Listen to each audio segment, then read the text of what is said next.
İyi sabahlar arkadaşlar, iyi sabahlar. Bu benim kahvaltım. Benim tavuk ciğeri, börekler yaptım. Börek fırında.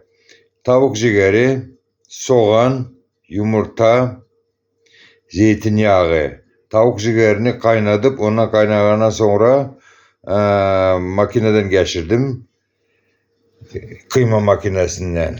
Yine doldurdum içini. Dolgulu görün yine. Tatlı, çok tatlı bu, çok tatlı.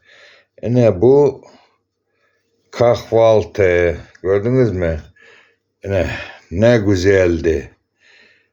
Tez yarım saatte tayin oluyor.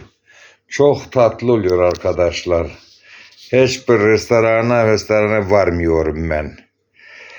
Bunu yapıyorum, size de gösteriyorum. Tavuk ciğeri 300 gram tavuk ciğerinden 8 tane börek oldu. İyi günler.